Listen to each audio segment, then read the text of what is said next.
ம், ஒரு ம். 9 விதமா தான் முக்கோணத்தை வரைய முடியும். அந்த ஒவ்வொரு மனுஷனும் ஒவ்வொரு விதமா முக்கோணம் வரைவாங்க. அந்த முக்கோணம் வரையறதுக்கு ஏத்தபடி தான் அந்த மனிதனுடைய மந்திரமும் மாறும். அந்த மந்திரத்த ஒரு மனுஷன் வரைஞ்ச மந்திரத்த இன்னொரு மனுஷன் வந்து சொல்லக்கூடாது.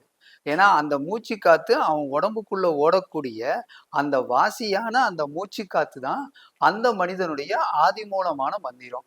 அந்த மந்திரத்த இன்னொரு மனுஷன் சொல்ல முடியாது. ஒவ்வொரு மனுஷனுக்கும் ஒவ்வொரு மந்திரம் தான். அதே மந்திரத்த தான் அவன் எப்பயுமே ஜெபம் பண்ணணும். எந்த மாரி விஷயங்களுக்கெல்லாம் இந்த மந்திரம் சொல்லலாம் ஐயா? இந்த மந்திரம் வந்து எப்பயுமே எல்லா விஷயத்துக்கும் ஆதி மூலமான மந்திரம். நாம பிறந்ததுல இருந்து இதான் மந்திரம். நம்ம அடுத்த ஜென்மம் எடுத்தாலும் இந்த மந்திரம் தான் தொடர்ந்து வந்துகிட்டே இருக்கும். ஏன்னா அந்த மந்திரத்த குடுத்தது மனிதனான 6 அறிவு படைத்த மனுஷனை படைச்சது 7ஆம் அறிவு படைத்த தேவர்கள் தான் படைச்சிருக்காங்க. அந்த தேவர்கள் பிறக்கும்போது குடுத்த அந்த மூச்சு காத்தோட மந்திரம் தான் நாம ஜெபம் பண்றோம். அதை ஜெபம் பண்ணும்போது கண்டிப்பா உயிர் கொடுத்தவன் தான் நமக்கு வாழ்க்கையையும் கொடுக்கணும். அதனால நம்ம வாழ்க்கையில இருக்கக்கூடிய எல்லா கஷ்டத்தையும் போக்குறது இந்த மந்திரம் தான். இந்த மந்திரத்தின் மூலியமா நம்ம எல்லா கஷ்டத்தையும் போக்கிக்கலாம்.